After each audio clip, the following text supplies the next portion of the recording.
Welcome everyone. Thank you so much for joining us. We're all here because we're all curious and at some level invested in the future of the city. And in this very brief time that we have together, we'll explore various perspectives on where innovation is happening, whether we see it or not, and where this current uncertain moment will take us. So just a quick look at the agenda. We'll do a brief welcome and then an introduction of speakers. And then we'll have about 55 minutes of discussion around urban innovation in Kathmandu. And then we'll spend the last 20 minutes on a quick framing of the challenge related to COVID-19.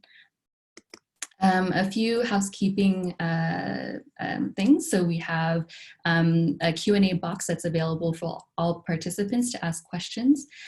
So feel free to pose your questions in there. And there will also be periodically poll questions that will be posted to all participants that will last for about 4 to 8 minutes. And they're quick multiple choice questions. We'd love to hear from you and your answers since we're here to learn and build together. And if you'd like to share any pictures and posts, please do on social media tagging Urban Innovation KTM. And we're also at Utopia Kathmandu on Instagram, and we'll be resharing posts throughout. And to let you know, this event is being recorded.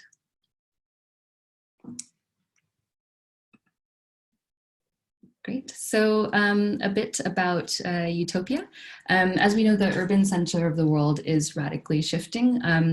Out of the 100 biggest megacities by the end of the century, only 10 will be in North America and Europe. 90 will be in Asia, Africa, and Latin America. And these very same cities that are straining under the weight of their rapid growth are some of the same cities who don't yet have a dedicated urban innovation ecosystem and platform. So Utopia is creating a network of CITYLABs across Asia, Africa, and Latin America to build an urban ecosystem for emerging cities. These CITYLABs are essentially urban venture studios to help build and back urban startups focused on making their cities better for the many, not just the few. We also help governments innovate for their cities. And they are essentially, the CITYLABs are part venture builder and part urban fund. They work with urban entrepreneurs and partners to rapidly envision, validate, and launch new urban solutions and startups. So the CITYLABs become the home for urban innovation in their city. These are some examples that we draw inspiration from around the world. As you can see, they're quite varying. We consider ourselves sector agnostic, but urban focused. We currently have teams in Kathmandu, Lagos, and Rio de Janeiro with our mothership in San Francisco, and we aim to establish many more CITYLABs in the years to come. So with everything we do, we ask one simple question: will this make the city better for the many, not just the few? And this is our contact. Oops, sorry. I'll just quickly introduce our speakers for today. So first we have Celine de Cruz, who is an urban development practitioner with years of experience focusing on building the capacity of urban poor communities and their networks to obtain secure shelter and basic services in over 30 countries. She is committed to bridging the gap between the formal and the informal city and influencing and redefining the relationships between organizations of the poor and national and local governments. She's a founding member of Shack/Slum Dwellers International, SDI, a founding board member of Society for the Promotion of Area Resource Centers, and an urban practitioner at the Asian Coalition for Housing Rights. Next we have Ranju, who is the Central Committee member in the Bivekshil Nepali Party, where she was also previously headed the campaign department and the media department at separate times. She was a mayoral candidate in the most recent local election of Kathmandu Metropolitan City, securing 3rd position with an impressive 23,439 votes. She's currently pursuing her master's degree in political science and is also a freelance team building coach and public speaking trainer. And we have Dipta Shah, who has over 2 decades of international experience in the private and public domains across a range of operating and investing roles. He has advised Fortune 500 clients, government entities, and development finance institutions on matters related to technology and telecommunications, regulatory compliance, organizational design, and operational excellence. He's passionate about investing in technology-enabled companies, developing early-stage venture ecosystems, and believes firmly in the power of technology to leapfrog traditional pathways to development. Dipta is the founding partner of 5-4i Ventures, a boutique transaction advisory and management consulting firm that works with technology-enabled SMEs and ecosystem enablers in Nepal. So to start us off, I'd like to turn to Celine.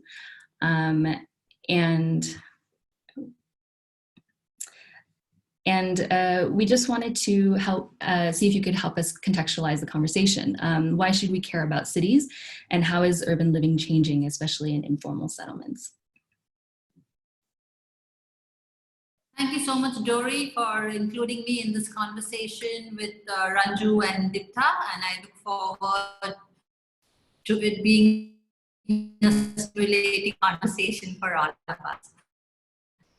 Perspective of organized urban community, and my lens is going to be that lens, and how and why therefore the city has to acknowledge, and the city has to begin to come to terms with the fact that you cannot leave the informal settlements behind, or the other half of the city behind. And like you said, we want the city to work for as many people as possible and not just a few. So organizations like Slum Dwellers International, Asian Coalition for Housing Rights, WeGo that works with informal workers, all these organizations over time have invested very deeply in actually building capacities of urban poor organizations and their networks, not only to find solutions to their everyday problems in their communities, which is like evictions and water and basic services and you name it, insecure tenure, but also to begin to have this conversation with outside actors. And one of the main actors is, of course, the local government. So communities in the last 15, 20 years, including organizations in Kathmandu, have built a very strong capacity and a discipline and a rigor where they save money and they collect information, these two tools, to be able to negotiate both with other communities in the city and with local government. Now, why is this important? Why do they matter? And I think we don't even have to mention statistics anymore. All of us on this team live in cities where 50, 60, 70, 80% of our populations live in informal settlements. And it's high time that, you know, we are not dependent on activists like us to keep making the case for this population. It's high time this the city actually acknowledges that urban poor communities are indispensable. They are part of the city's fabric. They are part of the informal economy of the city. You cannot wish them away. For example, Dharavi's turnover is ₹1 billion every month. And so you cannot ignore that. And it would be good if economists at the World Bank and at MIT and at Harvard, all of them actually went closely and looked in a deeper way at how this economics is actually affecting and boosting and keeping the city alive. And I think when the middle class understand that, they will be able to acknowledge it and open their hearts to this whole sector and this whole section, which are normally very invisible. So over time, what have these organizations done to prove that they have the capacity and that they're not a liability to the asset? So all of them contribute to the informal economy, and we have proved that, because it's not the old myth that they are good for nothing, they're sitting in their communities playing cards. They all contribute to the service sector. They contribute, they're waste pickers, they're street vendors, domestic servants, drivers, cook, caregivers, construction workers, you name it. Head loaders at the port trust, recyclers at the wholesale markets.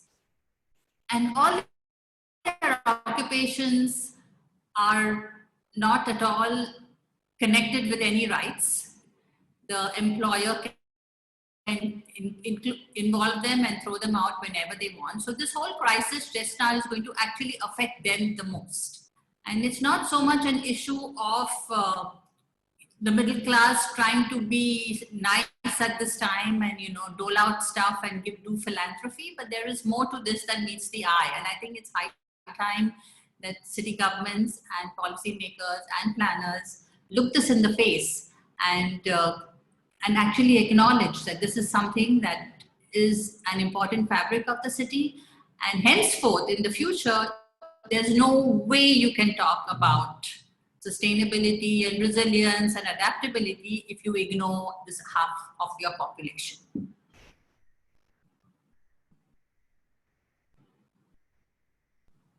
Great, thank you so much, Celine. Those are many very valid points about a fairly invisible population to most of the city, or most of those who make the ground rules for how the city functions, right? So I'd like to next turn to Ranju. And if Ranju, you might want to talk about how the government is looking at urban innovations to help shape the future of the city, and what their role is in catalyzing and accelerating urban innovation within a city, particularly Kathmandu. Thank you so much, Dori. Thank you for having us here for this very interesting topic.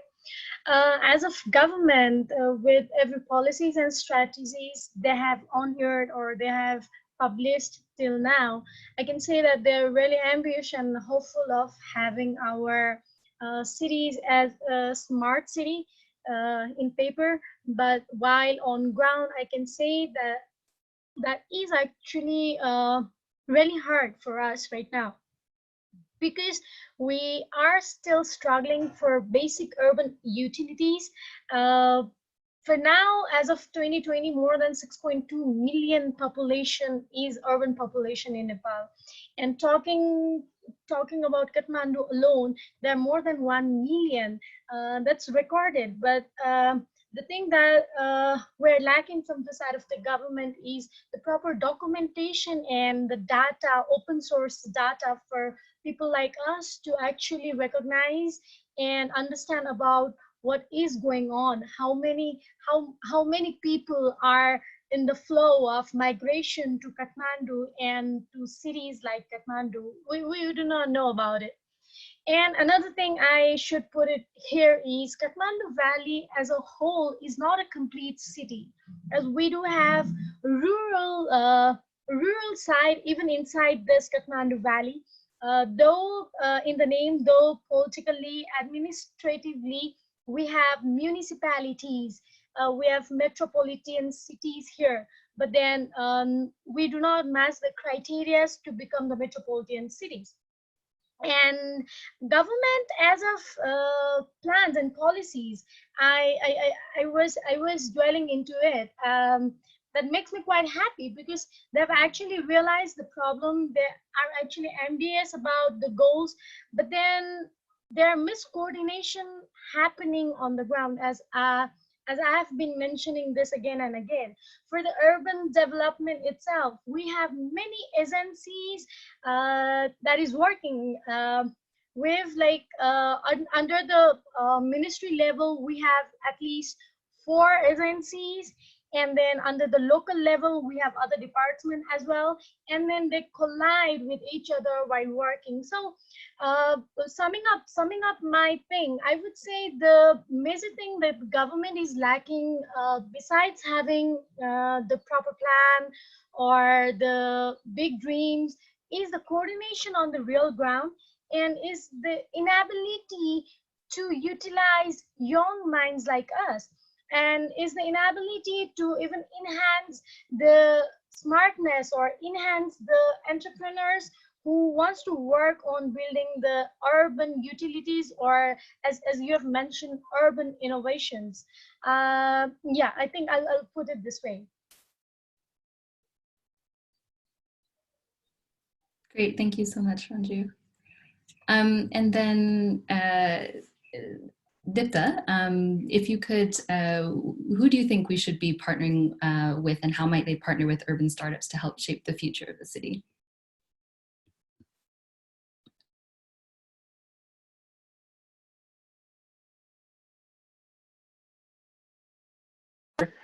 and to be kind of be able to share some of my limited insights, I should add, on this topic. Look, to be perfectly clear, it's a disclaimer of sorts, right? So I'm not an urban practitioner. I'm not a urban designer. I am a avid sort of eternally curious person. And so I just want to put that up front. So if you hear anything that comes out of me that doesn't make any sense at all, to those of you who are actual urban practitioners, please do take it with a pinch of salt. So Dory, I think your question about partnerships, I think, is key. So let me just start by trying to unpack that that angle, right? So when it comes to urban innovation, the way I understand it, of course, is it's an incredibly complex topic, right? The reason it's because it's incredibly complex is it's not very easily dissectable into a traditional sector or an industry focus. It's not very easily compartmentalized into, you know, boxes that people are familiar with. So it's not like talking about health care or about financial services or about infrastructure, right? When you talk about an urban context, it's actually an amalgamation of all the above.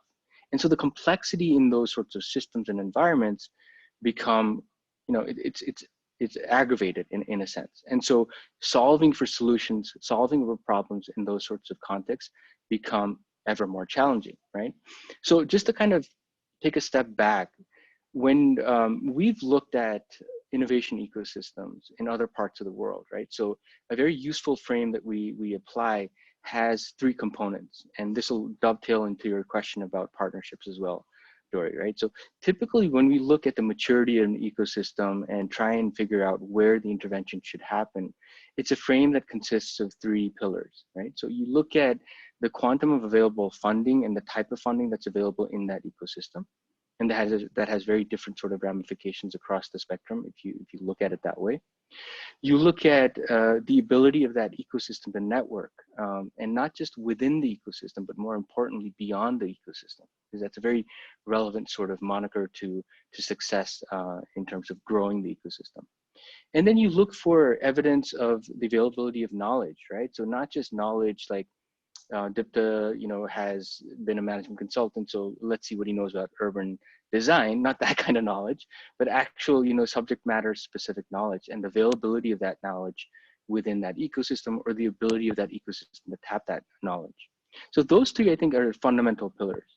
Now, if you look at an ecosystem like Nepal, given how nascent it is, and in particular even Kathmandu as a city as an example for this conversation, I think there's two additional pillars that you need to add to the original three that I just mentioned, right? So you've got knowledge, network, funding, and I'd also say access to space for innovators to come and plug and play and try and solve problems is key. And the fifth element there is access to talent, right? So retaining the talent that you have within a particular geographic boundary, within the context of the global economy and the opportunity sets that a particular environment can offer. These are very relevant considerations. And so it's not by mistake that these five sort of core elements are a frame through which one can look at an ecosystem. It's also related to the name of the company that I work for, which is 5 elements for innovation to happen. That's why it's 5 for I, right? So with this sort of frame in mind, right? So the question that you asked, Dory, was what sort of partnerships are relevant, most relevant to a platform like Utopia, right? And the simple answer is it's all forms of partnership, right? Because what Utopia is trying to do in the urban context is so broad-based, it's not easy to say, just go talk to the Ministry of Health, or go talk to a fund manager who's focused on education, go talk to a source of funding in a bank that looks at MSME loans for a particular sector, right? So the world that actually does the provision of resources, the way they look at the world is not the way we're organized, I think, in urban design or climate change for that matter, or smart cities for that matter, right?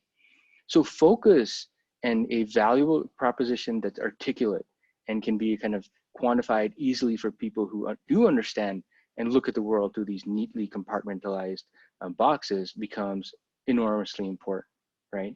So in the context in Kathmandu, if I may sort of dovetail on some of the things that Ranju was saying earlier, right? you cannot be successful as a startup platform or an ecosystem builder unless you have really good connections with many different layers of government, right? So the ability to innovate in a nascent ecosystem like Nepal and be effective at innovating is completely impossible, in my humble opinion, without direct involvement from the government. So the first level of partnership, I think, should come from the public sector.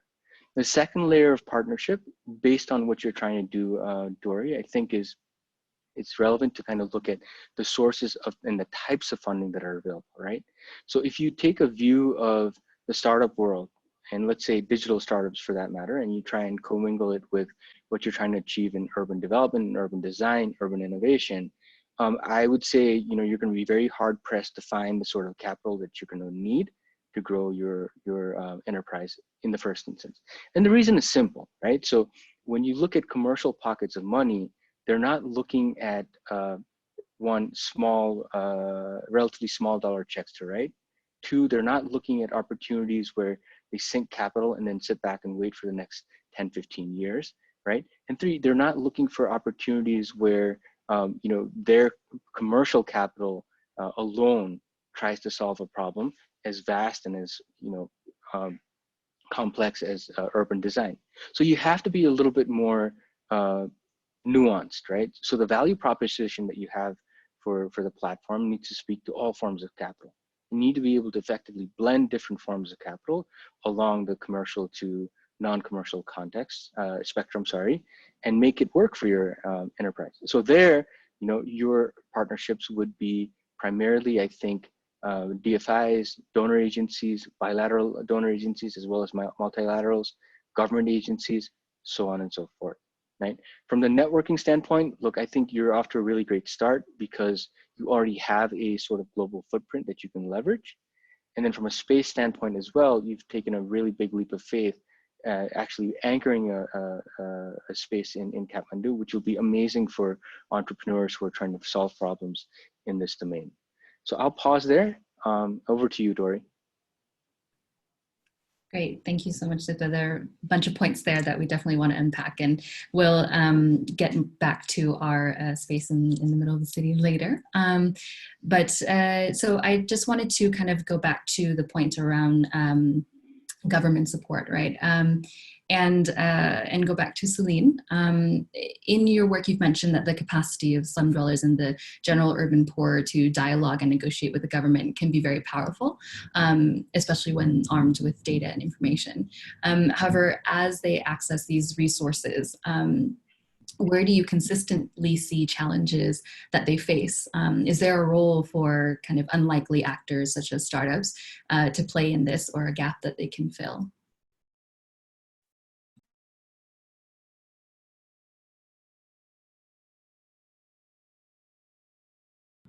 That's for me, right? That question was for me, yeah. So the data that communities have collected so far is to make the case to local government that they have the wherewithal and the capacity to be able to not only collect data, but to be able to collect data systematically in a way that's useful to the city as well. It would be great if startups or the local government along with startups can actually take this to the next level and create a whole informal city database, which I don't think exists. Unfortunately, our cities are organized in such a way that only those who have security of tenure or who are so-called legitimate citizens are in the government role. And so how do we actually crack this? So we all know in all our cities in the global south that our politicians only use us during election times. That when you're a vote bank, you're very useful to them. As soon as the elections are over, they forget about you. So is there a way to actually use the knowledge of young people like you who are into information collation processes and creating these platforms to actually create accurate information and data that brings home the message that communities are contributing actively to the city's economy, that they are not impinging on the city's resources, that each time they use the public toilet, they pay for it. For each time they use an electricity bulb, and for an extra bulb in the house, they pay up to 300 to 400 rupees a month. So if you look at their monthly outgoing, for each time they use a common toilet, they are paying money. So if you look at their monthly outgoings, it's quite a bit, and they pay much more than the people in the middle class homes. So is there a way to harness these resources? And one way to do it is to actually have concrete data that proves that this is what is happening, and this is the economics of basic services, and this is how communities are contributing. And that would be a powerful tool to be able to do that through startups along with city government. Thank you, Celine. Yes, and we are definitely, we have been trying to push this idea of increasing the amount of data that's available in the urban context. So I think I'll also turn to Ranju. You may have already been asked this before, but as this is actually a question that we ask ourselves and others fairly frequently, and we're quite delighted to be able to ask someone who's come quite close to the position, at the risk of getting a little political. But if you were mayor of Kathmandu, what would you do first to support urban entrepreneurship and innovation broadly?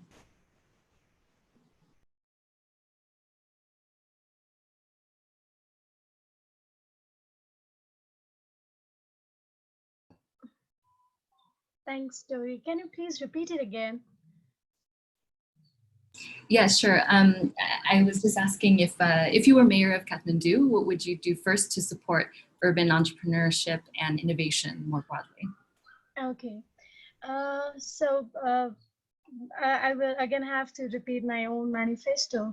We had some of the clear things for urban entrepreneurs, and I remember two of them were one, helping them to register their businesses, their entrepreneur venture easily. Like, we have the hassle of registration right now. It takes you more than 10 days to register, and more than a month to unregister your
Hi, everyone. Sorry about that.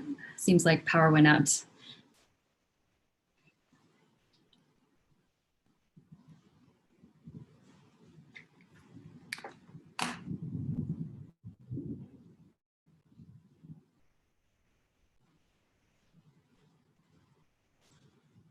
I believe we're in the middle of Ranju's question, but Ranju, are you here with us?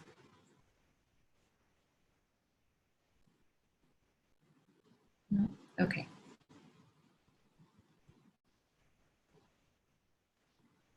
Okay, so I think I'll just continue then. Dipta. So Ranju has mentioned some of the underlying governance and facilities environment in Kathmandu. So just thinking about in terms of what are some of the soft and hard infrastructure that seeds and promotes innovation in the city, from your perspective?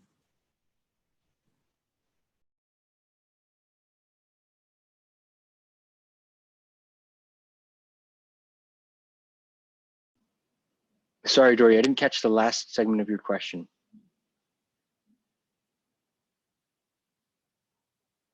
Dory, you're on mute. What kind of soft and hard infrastructure do you believe seeds and promotes innovation in the city? So soft and hard infrastructure. Okay, look, I think kind of going back to that frame that I'd started off the conversation with, right? You really need a good mix of the knowledge, the networking, the funding capacity to really see innovation take off. But more importantly, I think you need to be able to define, you as in like the entrepreneur, needs to be able to define specifically the problem it is that they're solving, right? And based on the magnitude of the problem or the magnitude of the base that'll be affected if the problem isn't solved, or rather the flip side of that coin, if the problem is addressed, that helps determine what the quantum of capital funding required is, and in turn helps decide kind of what the sort of capital should be. Should it be a grant? Should it be a blend? Should it be commercially oriented capital? So on and so forth, right? So even when it comes to anchoring your space, right? So you've got monthly rent to pay. So you've got to figure out how to kind of source that capital to make sure that your operating expenses are met, right? Now in perpetuity, how do you make that happen? And I think that's really the heart of the question that you're getting to.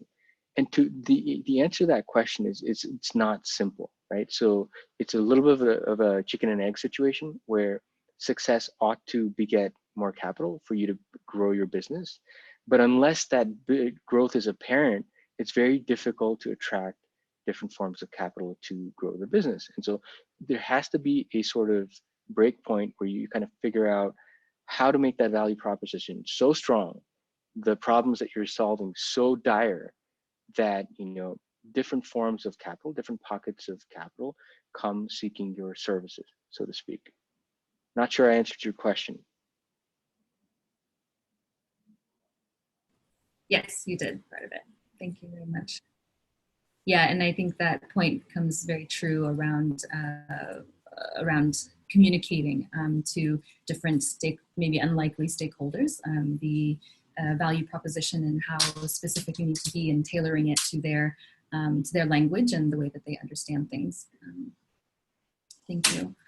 And so Celine, I think we'll bring it back to you. What examples have you seen of innovation in deeply resource limited communities that you've come across in your work? And what might we be able to learn from these?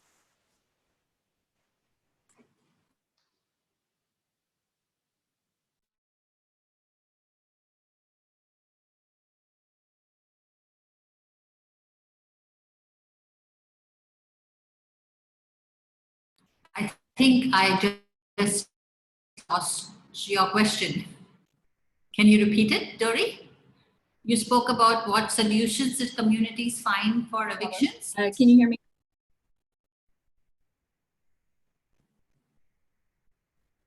Yeah, what are some examples of innovation in deeply resource limited urban communities that you've come from these? Okay, can you hear me? Am I clear? Am I clear? Can you hear me? Yeah, okay, great. So communities in the last 20 years, both in those working in shelter and those working with the informal workers, have proved that organized communities, when they develop a voice and an identity, can find sustainable solutions both within their communities, among other communities in their cities, and support other communities outside their cities. And they have learned to do this with different partners, including the local government. So for example, what have they done? In Mumbai, for example, the Slum Dwellers Federation shifted around 18,000 families from along the railway tracks to relocation sites. That's a big job. Normally, you would give that to a private company or a market research company or some third party. But the slum dwellers are involved from the point with the World Bank. It was a huge World Bank project. It was called the Mumbai Urban Transport Project. Slum dwellers were involved right from the beginning to the end. And that happened only because we were able to negotiate with the then task team leader, telling them that all the steps have to be done by one consultant, and here it was the slum dweller, and you cannot have different consultants coming in for different things, one to design your wrap and one to design your your data collection, and get somebody else for a third thing. And I think this is what the bank was ready for, this change. And these are huge numbers, right? You're not talking of small projects. And communities were able to show to the World Bank that they were able to collect accurate data that stood the test of time, that they were able to actually complete the relocation process, and worked on with these families even post-relocation, because there were many issues that the city was never going to solve, that the bank was not going to solve. And it's only when communities are involved that they can solve these issues, correct? In Mumbai and in many other cities, they were able to construct lots of community toilets and construct community sanitation facilities with the help of the local government. And this is huge, because in the past, city governments have a track record of giving this to local contractors. For the first time, communities have been able to get these contracts and have been able to construct these toilets. They've been able to do huge citywide information gathering processes that have been used by government. The railways has used it. The porters have used this data. Tata Powers in India has invited communities to do data collection on the parts of lands where settlements are located, on lands that they own.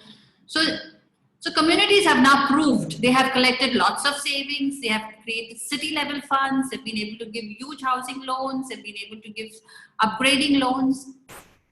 But we are not government. Communities can only do this up to a point.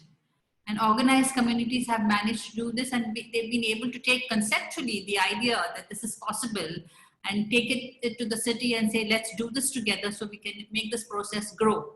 And this is where we want people like all of you to understand that this can snowball, that it's not rocket science, and that, if you actually include communities from step one, it's possible to do magic, and which no outsider can do. I can't do it, you can't do it, local government can't do it. But when the communities are involved, it's a huge asset to the city. So I think if you're able to get that message across, that would be very, very powerful. Great, thank you. And I think I hear that a lot of the innovation can also come directly from the communities and the people who are experiencing kind of the vulnerability and situations of informality themselves. Yeah, but having said that, we don't want to glorify that they can do everything. I'm not saying that they are, they can do everything. They can't.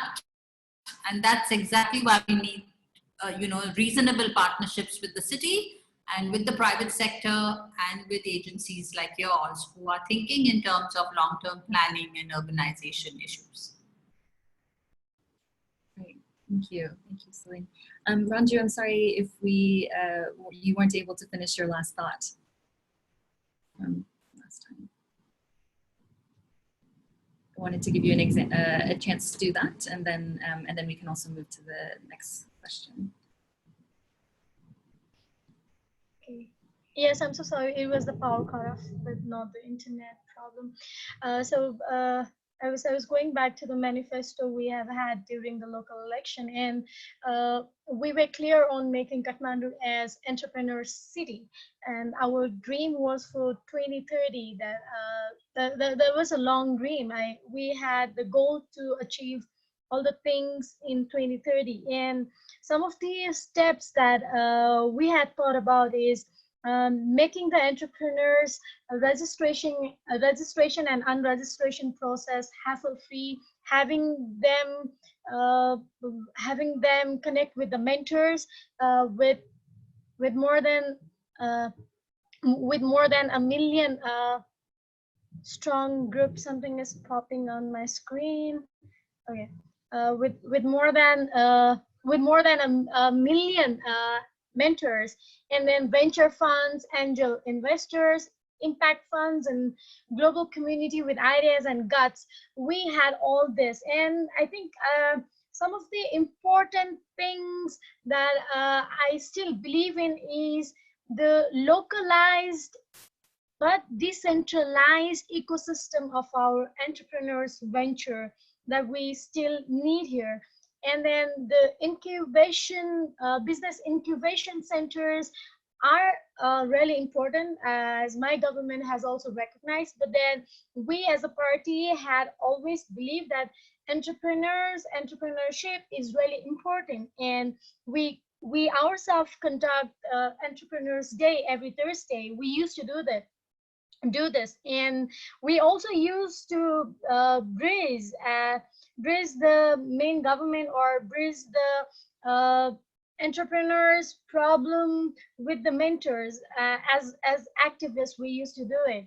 But then what I believe still now is, though there are passionate people, passionate youths about entrepreneurship, they still lack proper information and proper networks of what actually they're thinking about. Because entrepreneurship word and the entrepreneurs is the new fancy term that we have been using, but then it includes a lot of investment of time, passion, and whatnot. So I also believe that youths like us, youths of my generation, need plenty of knowledge on what actually entrepreneurship is. It's hard, it's fun, yet it's hard. Yeah, I'll sum up it this way, that if I were the mayor of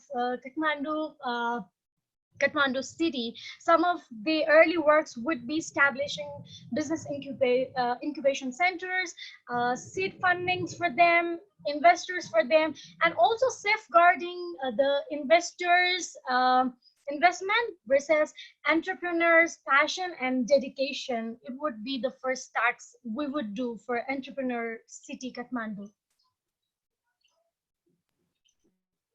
That's great, thank you. And through all of your exposures to youth and innovation and entrepreneurs that are already kind of getting started or interested in getting started in Kathmandu, you've talked about the challenges that they face, but where have you seen examples of urban innovation among youth in Kathmandu? Oh yes,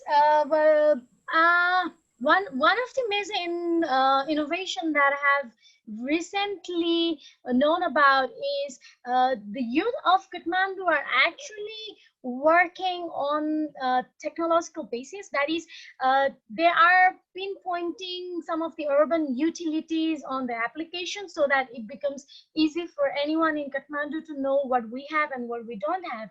And recently, the city itself, the metropolitan city itself, had held a competition of smart city solution through technology, and there were plenty of competitors, and the Measure 5 got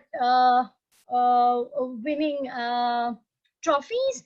Along with that, I feel the training that it's happening from PPP model, that's public-private partnership, towards the youth and towards the unprivileged and poor settlements in Kathmandu. That's one of the urban innovation happening as per my view.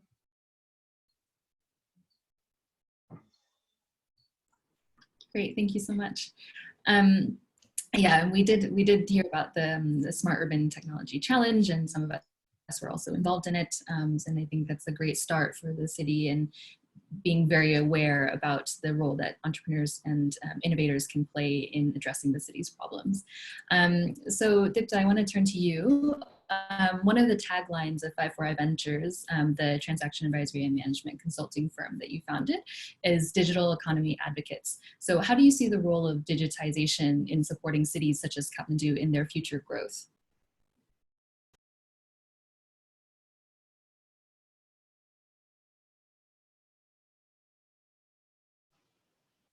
There we go. Thanks for that question, Dory. Look, I think the simple answer to that question is it's huge, right? The opportunity set of solving problems using digital tools, irrespective of the sector or the environment, is huge. Going back to some of the examples that Celine brought up from earlier about the data collection, data analysis, right? There you go. That's a digital application right there. If you think about today, in today's context, although I wish this was more accessible to more people in Kathmandu, but if you think about the growth of hyperlocal logistics, that's also a digital application, right? Logistics is enabled because you're able to optimize routes, because you're able to deliver to multiple parties. It becomes possible to take a particular vehicle and do multiple loads, right? So Upaya is a great example of that in action, right? Agrigo is a great company that is also using digital technologies, making sure that people are fed in a time of crisis such as right now, right? So these are all different examples of digital technology being brought to bear on problem sets that exist in an urban context. It's not neat and clean, right? So it's not like you're doing medical health records, although you might also capture that as part of your urban setting. It's not as clean as doing an education technology platform, but there are different ways to apply technology to solve problems. And I think there's enormous scope to do increasingly more of those sorts of applications. Now, I think both Celine and Ranju made a couple of points earlier that I think are well worth sort of emphasizing, right? So Celine made the point about not glorifying the idea of the ability to solve problems through community action, right? And I think that applies to entrepreneurship as well. I think we would be very well served not to glorify our entrepreneurs to the point where they forget about business and start, just focusing on social media. And I think that's something it's a subtle sort of observation, but I think it's relevant, right? Entrepreneurs ought to be focused on basically solving the problems that they set out to solve. We have this habit, I think, in intrinsically of sort of over glorifying small wins and getting lost in the noise. So that's one thing that I think we should be aware of. Ranju also pointed out a whole bunch of things that I think are very relevant to the discussion on entrepreneurship, and in particular on digital entrepreneurship, right? So if you think about the growth trajectory of Nepal, I am a fundamental believer that it's not going to be manufacturing-led growth. Okay, it's not going to be infrastructure-led growth, right? In fact, I think the most obvious and the most probabilistically possible sort of growth path for Nepal is to use digital economy services and to grow the services sector into a different path of growth. And that's really what one of the founding principles of the company was set out to sort of realize, right? Is how do you enable an ecosystem full of young talent, right? How do you convince this young talent to stay home, to get educated in STEM, in the STEM field? And how do you get them focused on solving problems, to Ranju's point, that are local, right? Don't need to solve you don't need to solve world hunger, but if you can just solve hunger in a particular context, for example, in Kathmandu, you're off to a great start, right? So these are, I think, some of the things that we need to think of when we think of digital applications. It's not necessarily high finance or deep learning that I'm talking about. I'm talking about using existing technologies that are already in existence in multiple different contexts all over the world and localizing those applications to solve problems in Nepal, right? So as to kind of paraphrase what Celine said, it's not rocket science. We don't need to reinvent the wheel.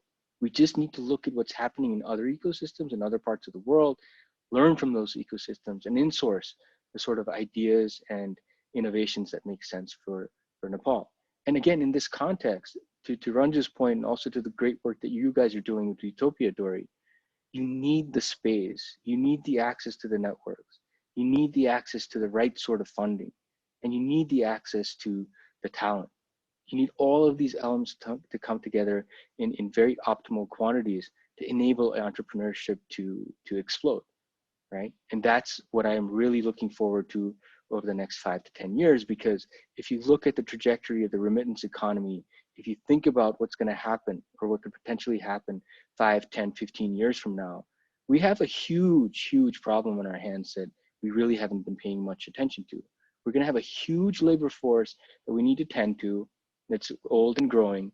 We have an even bigger labor force that would conceivably be looking for gainful employment.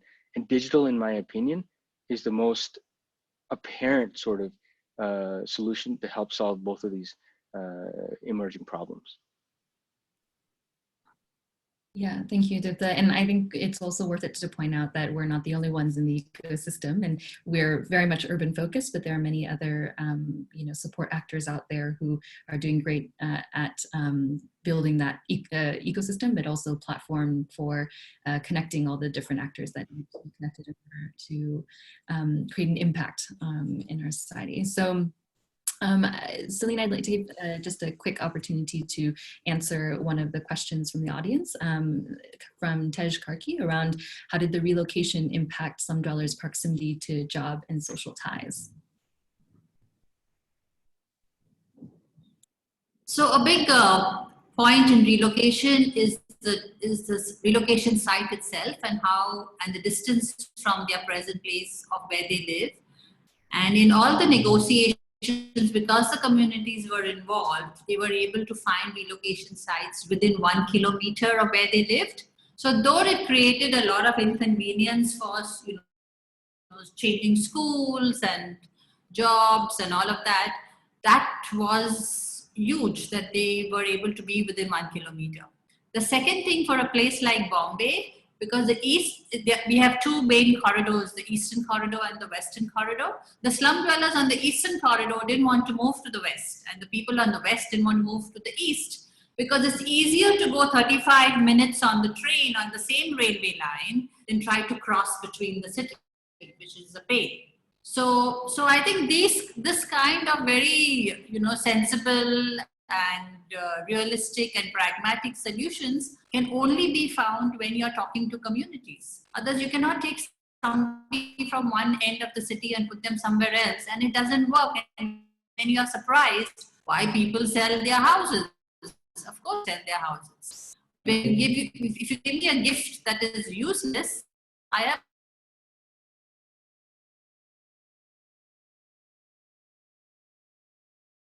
to repeat all these things because you think that this is given and that people actually understand basic messages. And we hope that the next generation, like all of you and Utopia and all the magic, get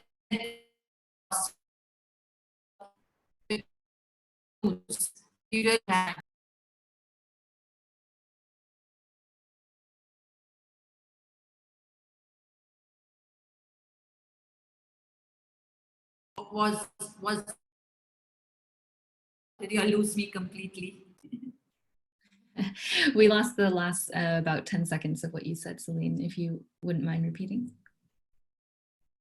Yeah, I just said we have no time to lose, and it is urgent, and it is very important that in the midst of all this webinar and all this show and drama we're all doing, that we don't lose perspective of the fact that we have no time to lose. And we're depending on all of you young people as the future to take these steps forward and to speed up what we couldn't speed up. So, and put all our energies together to reach where we have to reach as soon as possible, because we have no time to lose. And speaking of the present moment, we all know what is happening right now, right? It's happening all over the world. So Celine, how do you think COVID-19 will affect the city's pain points? And have you seen examples of grassroots mobilization and resourcefulness, or what we might call innovation, in the face of this or other crisis situations? I think it's a time when we need to collectivize all our resources. And for the grassroots communities and informal workers, there are two big fears. One is, what the hell is this virus and are we going to catch it? Or what does it mean in our poor living, with our poor living conditions? And the second real fear is the financial fear, because all of them are not going to have regular incomes for the next couple of months. And this is huge. So what is the implication of something like that? And I think that is where they're going to get the beating. So they are trying to be as creative as possible locally as they're getting a handle of it. And as all of us are feeling more confident with every week and understanding what all this is all about, we are all feeling more confident to, to take it on. And grassroots communities, the biggest problem just now is that they cannot even connect with each other physically. So the support that is going is mostly philanthropy, rice and rations and food, which is needed and very needed. But it's unfortunate because the time for philanthropy should have long been over. They need their basic rights. Informal workers need to have a basic minimum wage, and the government has to ensure that happens. And it's not going to happen, unfortunately, but how can we, is there something we can do? Like in Kathmandu itself, lots of your foreign workers who are working abroad may all have to come back. They are going to be in direct competition with your local workers who are struggling to find jobs. Now I'm only talking of the lower middle class and middle class. I'm not even talking of the informal workers. So you see how the trickle down effect goes on, and order you are, you're going to be pushed and you're not going to be at all in the priority list. So maybe professionals like all of us have to start thinking from now, what do we need to do to make sure that the grassroots and the very poor and the bottom 20% are at the table when these conversations happen. Great. Yeah, thank you. So then bringing it back to Kathmandu, Ranju, how would you say that the city has been responding to the COVID-19 pandemic here? And where do you see potential gaps in the government's response now, or if the situation becomes more severe? Thank you so much, Dory. So right now, the city, if I talk about the local levels and the Kathmandu metropolitan city, it is mainly focused on the distribution of rations, food, to needy and the poor. But besides that, it's unfortunate and sad to say we don't have much of the plans. I'm in coordination with the metropolitan city itself and all the 32 wards. And I've been asking if they have the particular plan of crisis management, but they have not any. But I am also trying to connect them with potential experts who might be helping them. Because I'm politically associated, there it's hard for the politically elected people to trust in me or to try to work with me. That's the crony political culture we have.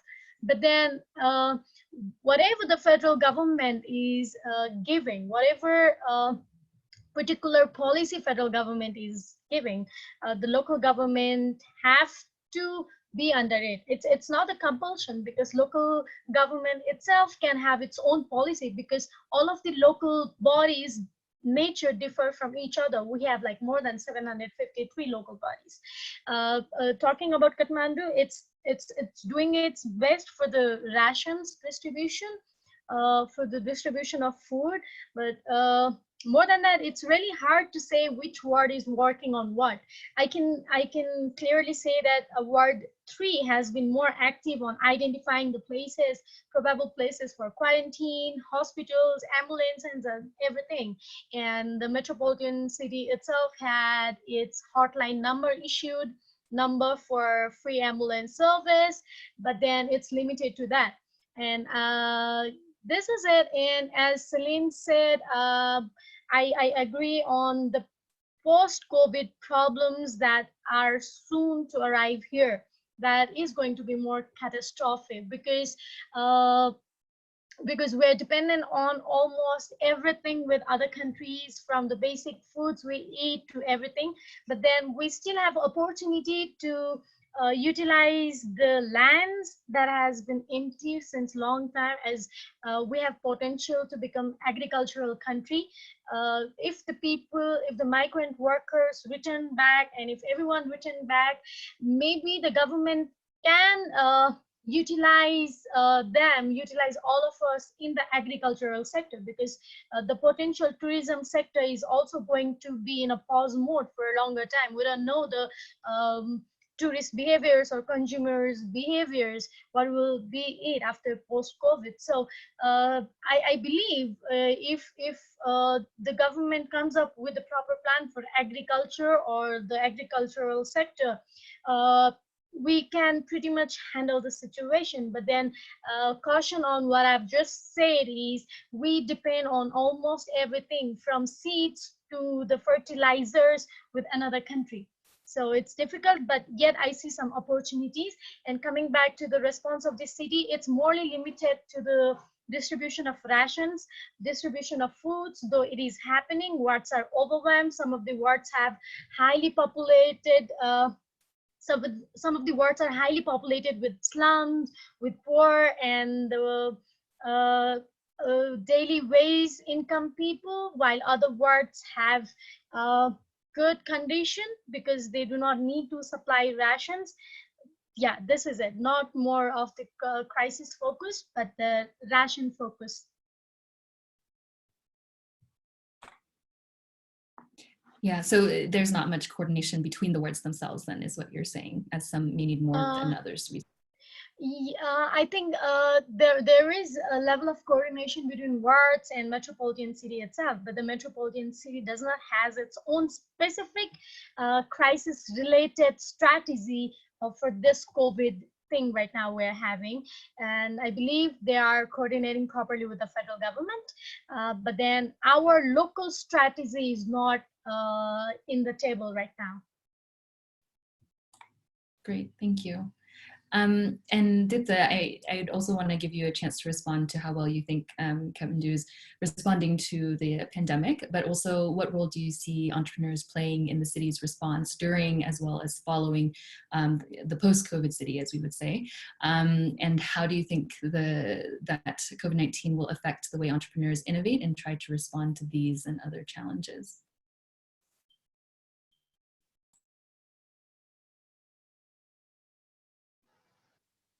Thanks, Dory. So look, to be perfectly honest, like aside from what I'm able to consume on the news, read, watch some TV, I really don't have a very good sense of what's happening outside the four walls of my house at this stage. I mean, so I'll kind of refrain from speaking about stuff that I really don't know a whole lot about there. But you know, coming back to the larger point about what I think will happen after the fact. I think, look, I think this crisis has actually given an opportunity for entrepreneurs who are already innovating in different sectors in Nepal to show what the relevance of their business models can be in a state of crisis, right? So I mentioned a couple of names earlier about companies that are helping fulfill basic needs, right? Using digital technologies, digital services, some combination of real sector and digital approaches, right? I think those businesses, the ones that survive this, will be very well positioned for success going forward, because there's nothing like success that begets more success.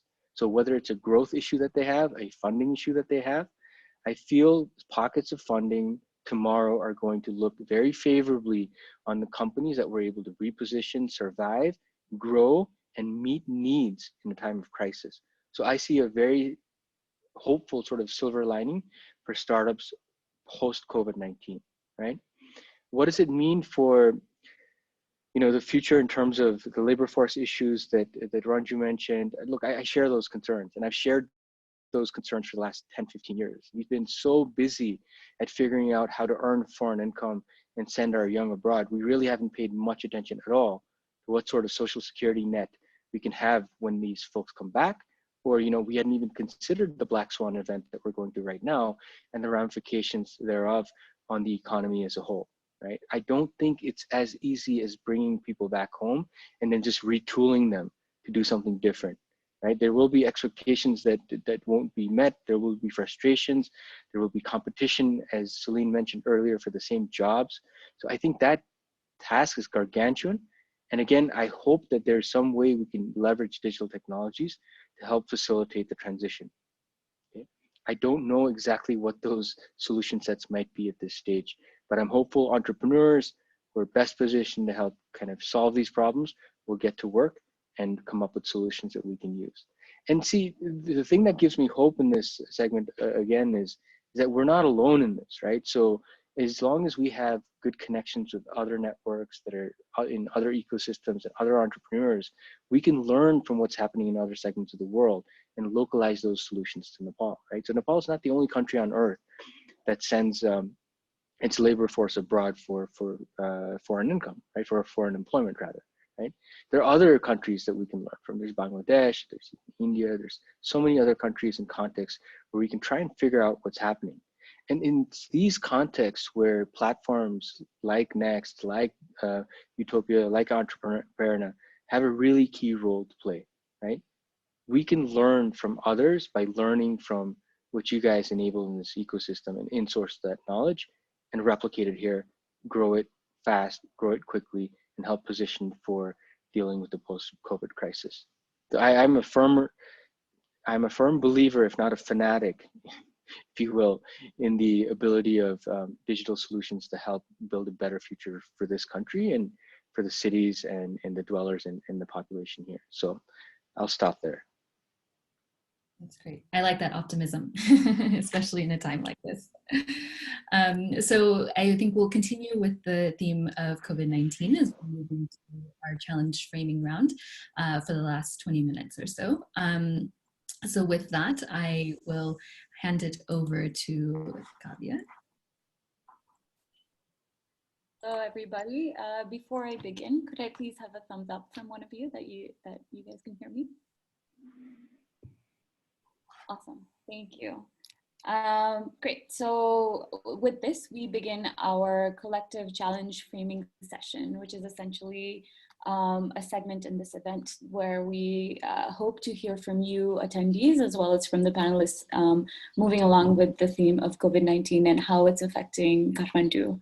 Over the last few weeks, as the lockdown began and the effects of COVID-19 has embarked in Kathmandu quite heavily, we started our user research and informal settlements, particularly in and around Kathmandu, to understand how it's been progressively affecting the people residing there, the people that left there, etc. From there, we've developed a few insights that we'd like to share with you right now in terms of how what the community is facing and how the community is responding to these issues, and certain design challenge questions that we've identified. The reason we're doing this segment in this event is we wanted to almost, we want this to be an opportunity where we can hear from the attendees as well as the panelists in terms of how we think these challenges that are being hit in informal settlements can be effectively responded to, as well as for this to be a precursor to any of the further challenges or design sessions that we can look forward to for it to set the direction for how Utopia can respond to these challenges moving forward. So starting off, one of the things that we've identified recently is that in the communities that have strong connections with the ward and other government entities, the ward and these entities are more willing to communicate them and help the communities better along the way. With these, we've identified the benefits of this communication and connection is actually mutual between the ward and the community, with one example being one informal settlement actually setting up a hand washing station for the entire community there that was not prompted by the ward or any other government entities. So with this, I'd like to introduce our first How Might We statement for this collective challenge framing session, which is how might we use the current situation as an opportunity to showcase informal settlements as viable members of their respective communities. For this, I'm asking all attendees to think of their responses and answers, and the chat section should be enabled now. If you could type in your answers to the chat section. Meanwhile, I'd love to hear from Celine in terms of what you think an effective response to this would be.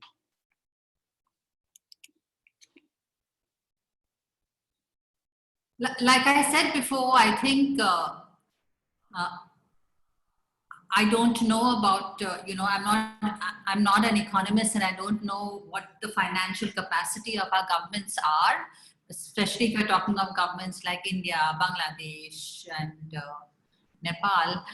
But very clearly, we need a legislation in place that actually allows poor communities to have the right to a basic minimum wage. And I know the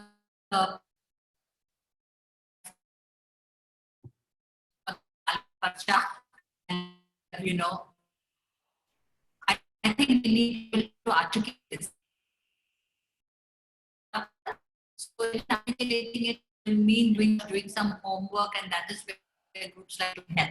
And dividing this problem, not just generally the urban core, I think of each of the different informal different, and we need to understand those nuances. So for example, if you're a waste picker, what does it mean? Besides losing your minimum wage, you also need protective gear. If you're a street vendor, if you're selling vegetables and fruit, you have the option of continuing to sell. But if you're selling books, clothes and other items, you're not allowed to sell.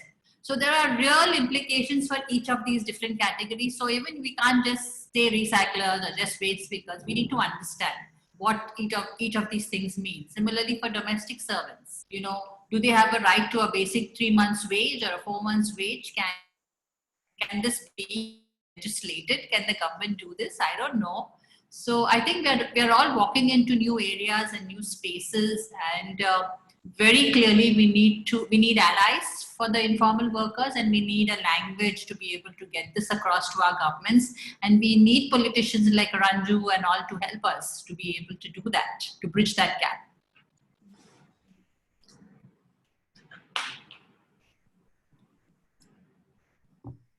Great. I have sorry, on the health part of it, but because that I assume will be done, but I feel the economics is the most hurting part. Sorry, Celine, could you repeat that last point you had? Yeah, I said I assume that the health part the governments will have a better infrastructure to manage that. I am not so confident of the economic and the financial rigor that's needed to be able to make sure that people don't go hungry and have a basic wage. So that is where we need to put our efforts. Great, thank you.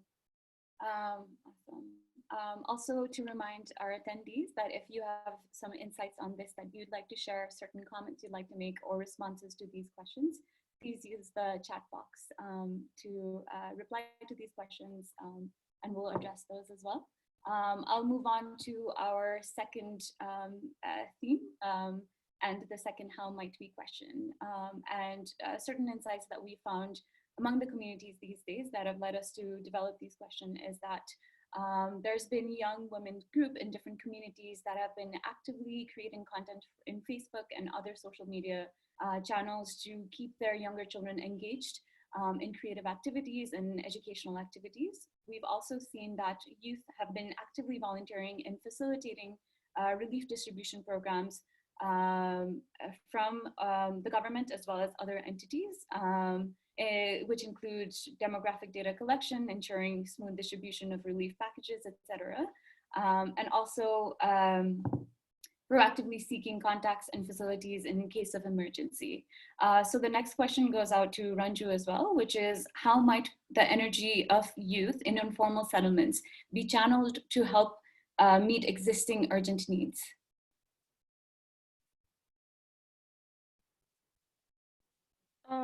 Thank you for the question, Kavya. As you also mentioned that youth group have independently stood forward to do innovative works that they had skilled on. I remember a group that was in connection with the government to make the ventilators, as we've only with less than 1,000 ventilators in whole country. The youth group was there spontaneously and coordinating well with the government.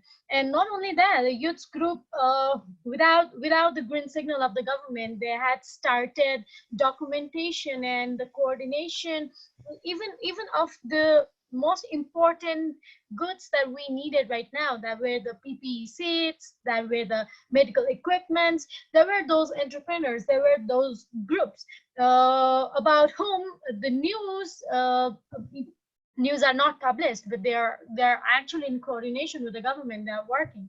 And about the question you have asked, how can we utilize the energy of the youth in the informal settlements? First, I believe that this time we have to be limited in our home. If we have to go a little outside, we can be limited to the community we're living. So what I'm myself practicing is creating a virtual group of my neighborhoods, of the people in my neighbor, and then collecting the information and data if there are any needy people around us, if there are any people who need medical services for non-COVID issues. We are actually documenting that and coordinating with the wards, local government, and helping them get the ambulance service, get the rations. That is one of the things youths can probably do. But then for this, the first and foremost thing that everyone right now needs here is the proper network, access to the phone numbers of local leaders or of any experts. Only then a youth group can actually utilize their energy themselves, or actually put their energy in the works that will actually have some results on.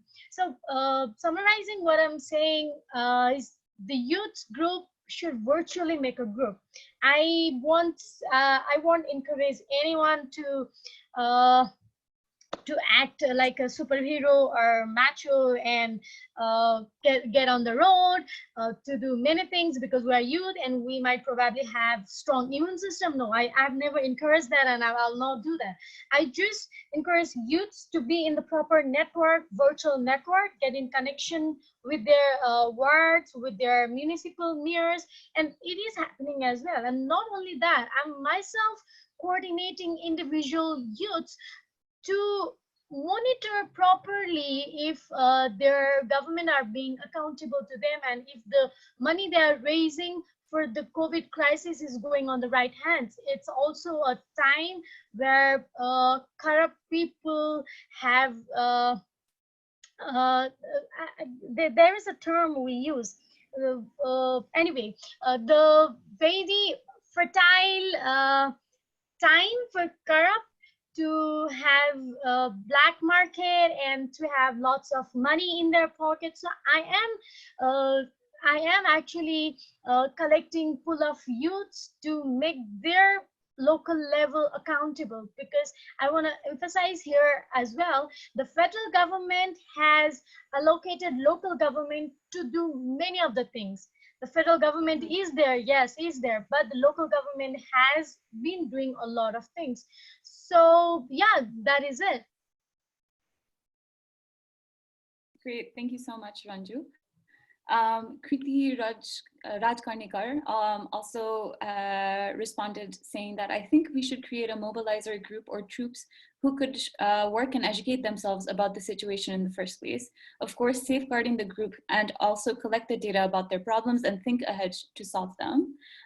Topaz, who's joining us from the UK, hello Topaz, also said, I think responding to the first, how might we could give voice to the stories of those in informal settlements and how they are affected by the pandemic through media, but also talk about the challenges they face, example, through a campaign. Great. Moving right along to the third how might we question that we have. And this is coming from an incident that we found out happened in an informal settlement in Kathmandu, where there were rumors going around in social media that a couple of people that were tested positive for COVID-19 were hiding behind and in the informal settlements themselves. The rumor wasn't true, but that caused a lot of tension in the community, a lot of stress in the community. So that led us to formulating this question: how might we create accessible and authorized platforms for reliable information and information verification for vulnerable communities in Kathmandu? As the attendees are formulating their answers, I'd love to pass this question on to Dipta.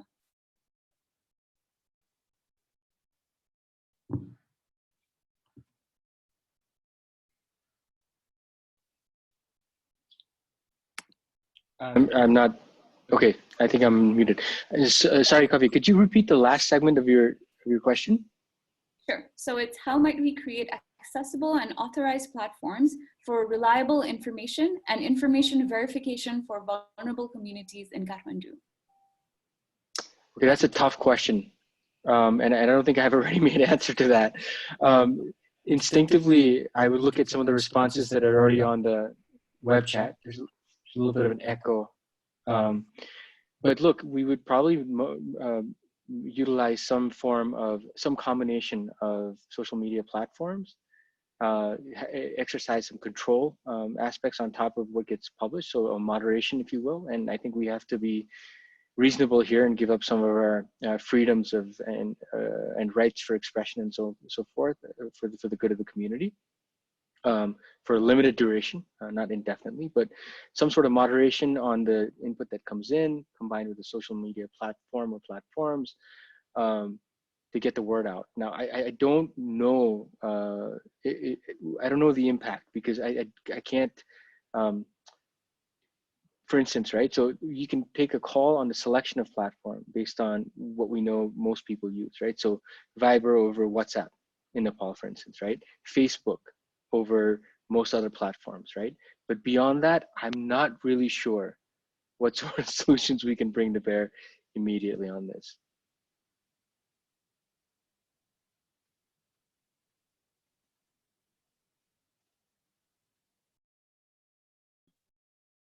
Great, thank you so much. I'd also like to pass this question to Celine and Rantuji. If you have any responses to this question, please feel free to go ahead.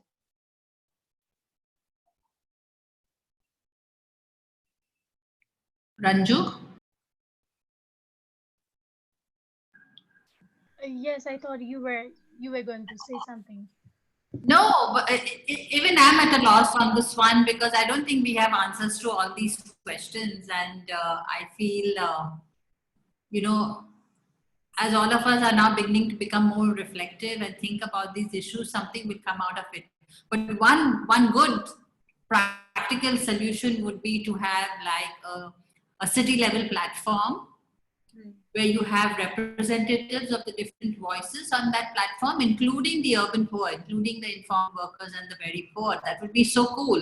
You know, city government officials with professionals and people like you and planners and local and the urban poor, a waste picker there and a street vendor's voice. And if you are able to bring these voices to a common platform, that would be great, because at least that's how the city will begin to learn to listen, and will begin to learn to respond. And this is a perfect time, because there is sympathy for these people.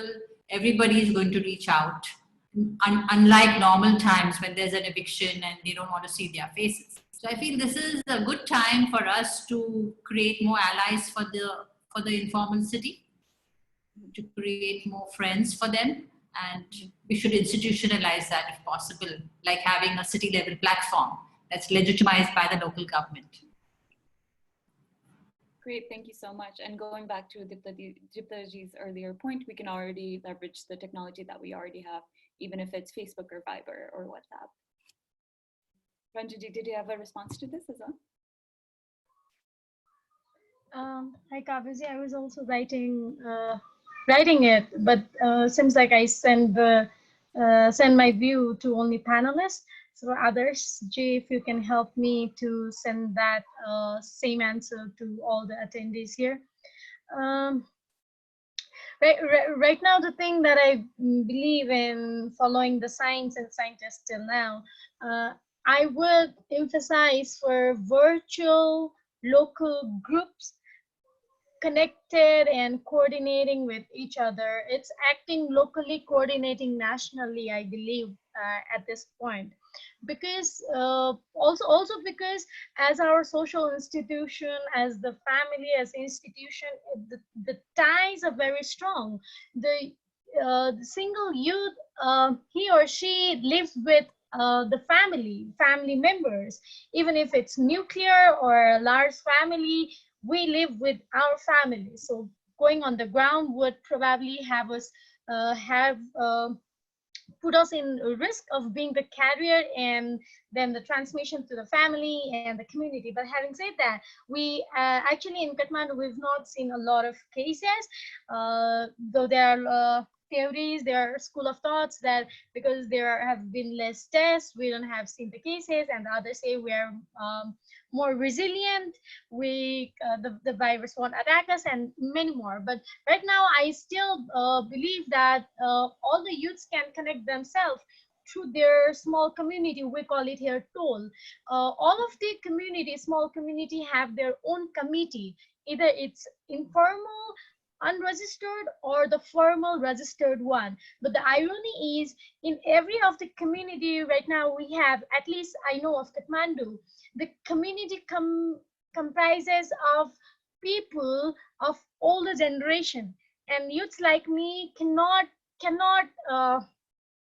coordinate with them properly because nothing matches. I can share it with you properly because only after my mayoral election, the people of my community were convinced that I can actually lead this small community where I have to lead only like 100, maximum 100 people. They were convinced only after I received more than 23,000 votes. So I can think of youth like me who have a hard time finding good connection with the older generation in the toll sudar, or we say small toll committee. But then we have new opportunity to create small community only having youths, or small committee only having youths, or having old generation as the guardian, or as the guide, or as the advisor. And this is actually happening in one of the municipalities. One of the municipalities, I am actually helping them, guiding them, but not forming the committee itself. But there are a bunch of youths. Actually, there are 10 people right now who have started making a new community, new committee, not community, new committee that will directly coordinate with work. So I request youth to form up their new committee. And then if at this vulnerable time, at this sensitive time, youth start getting active, youth start activating their committee, the older generation cannot stop. So virtual groups, limitations of movements, that what I will be focusing on, that's what I will be sharing on, and acting locally, coordinating nationally would be the mantra, would be the thing right now.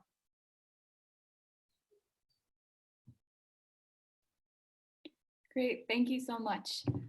So I'm looking at the clock right now and it looks like we're almost out of time. So I'd like to invite all of our panelists, if you have any final remarks that you'd like to share, please go ahead and do so. Celine, shall we start with you? No, this is very heartening to have all these actors, and you know, one normally is doing this alone and you feel you're very lonely on this journey, and feel like that. Just like this, listening to Raju, listening to Utopia. It's very simple. It starts simply to do things. That is that now we're not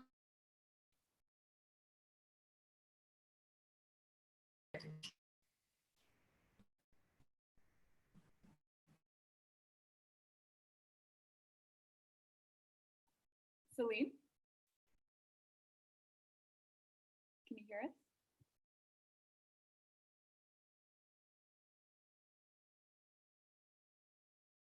It looks as though we've lost Celine, so maybe we can... Oh, I thought I was done, sorry.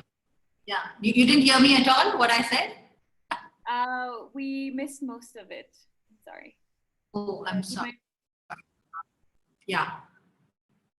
I just said that it's so energizing to have all of us, intergenerational group, even on this panel, right? And I feel that is what the future is all about. How do we bring our past experiences and the present experiences and be able to harness this collective energy across classes, across generations, to be able to strengthen this agenda. And I think it's doable and it's possible. And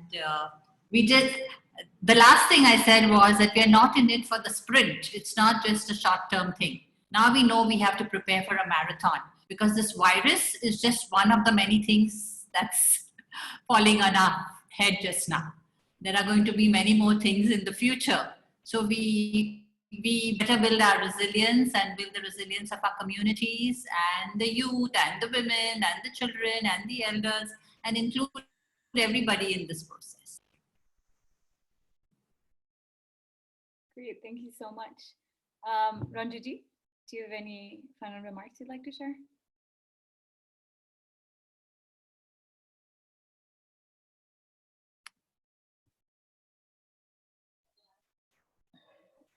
Okay, I happen to forget to unmute myself.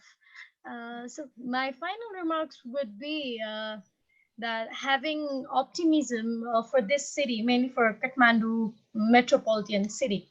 We have had some recent changes that might be called smart. For example, we had started e-services. Some of the services can be accessed via our electronic devices. We have placed some smart beams on the road. We have started smart parking, but that does not alone make us self-repairing and self-sufficient. And the smart city demands that. So it's really hard to call ourselves moving onto the path of being a smart city. But then I think we also have plenty of space to define what smartness is in for our city. What would be the perfect definition of smartness for this particular city, which has been in existence for like more than 2,000 years. So I believe every sector needs to partner with itself for the betterment of the city, for any of the city. And it's important to harness the smartness skills of the youth and their innovation. And it's really important to give them a space, give us a space. And I think this is it. And we can actually access to some of the information that's available on the internet. And there are not much complaints I have for the youths, because we're trying our best. But some of the things that I would like to suggest all of us is to actually read the documents, to actually read what have been there as new decisions. We don't read the new decisions on time, and later on when it gets onto implementation, we start having problems. So those are the basic things we can do proactively so that we can at least minimize the chaosness we have right now here. Having said this, I would like everyone to follow National Urban Development Strategy 2017-15 National Plan by Planning Commission, and also Kathmandu Metropolitan City. And one last thing that I would like to share here is, sometimes back I had this panel discussion with one of the secretary of Nepal government, and then I had a small complaint with him that whenever I access to the government website, I don't find plenty information. I don't find it easy to open the documents that you have put on there because it's not friendly. And then he had he had replied me that I'm so glad that you actually click onto the government website, because none of the people who go onto the government website, even even the people who are responsible to update the content, are not doing so. So what I'm saying is, if many of us start looking for the documents, start looking for the websites, and start looking if they are updating on time or not, the government can actually act properly. We have never tried it. So my request to every one of us who are concerned and who are not in the position right now is, we should ourselves have a little proactiveness to understand what's actually going on in the government level and in the level of politics of mainstream. That is how we can serve back to the society by the position we are right now in. Thank you so much. Thank you, Ranjuji. And then moving right along to Diptaji, do you want to share any final remarks? Sure, I'll try and be brief. Look, this has been a tremendous learning opportunity for me, because as I mentioned at the onset of this conversation, this is not a topic that I'm closely involved with. So I really want to thank you guys for the opportunity and for setting up this platform. I think it was a really good experience for me personally. Look, I think the challenge now is there's a lot of ideas that have been germinated on this conversation, discussed, and really the challenge going forward is how you action what's been discussed, right? So I hear the points being made about holding government to account, holding public officials to account. I completely agree with those points. I'd like to add to that one more thing though. When it comes to entrepreneurship, look, don't wait. That's, I think, the rule number one, right? If you wait for government to do something, you'll never innovate, right? So just go do it. Let them figure out what to do after the fact. And again, this is not something groundbreaking or some, some moment of inspiration that I had while I was on this call. It's just pattern recognition. We've seen this everywhere in the world. And I think we need to do more of it at home as well. So congratulations to everybody here for having taken the leap of faith. Dory, you and your team. I know it's not easy doing early stage work in this ecosystem. Congratulations for your efforts and for moving this forward. I hope to see many, many more of these sorts of conversations take place. I hope to be educated by these conversations in the future like I was today. And I just want to thank everybody who took the time, and especially the team behind the scenes who put this together, because I know you guys have been really, really, really at it for the last week and a half, making sure we know what to say, when to say it, what sort of questions to anticipate. And I know it's a lot of work. So thank you very much. Thank you, Diptaji, and to Celine and Ranju as well. Thank you so much. This has been an incredible opportunity for us as well. To wrap up the session, I'm gonna hand it right back to Dory. Thank you, everyone, and thank you, Kavya. We've obviously unearthed many pain points in the urban space, and as Utopia, we endeavor to be a collective platform for surfacing and highlighting, as we have, some of these challenges collectively, not just us, as well as building solutions to them. And so to this end, we've actually launched our first CITYLAB here in Kathmandu just over a month ago to be the home for entrepreneurs, futurists, and creatives shaping the future of the city. And that's not an exhaustive list by any means.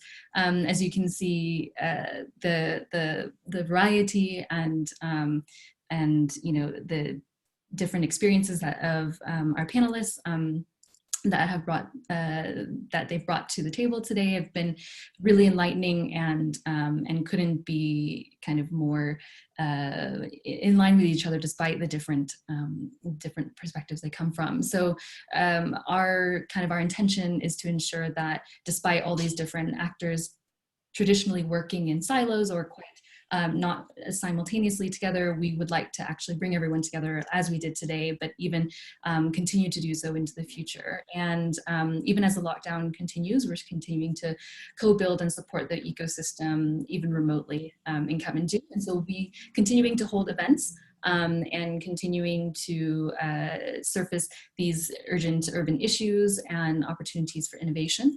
And we're hitting the ground running and expect to integrate the insights from today and all complementary data. And if you would like to share some of your data or other sources that you have, as we've heard, it's an incredibly important aspect to action, is having the information to inform your next move. And so we're going to follow up with a lot of the suggestions given by the speakers, including things like connecting directly towards, working with existing youth movements, creating demand and sources for data together with our research in the urban community.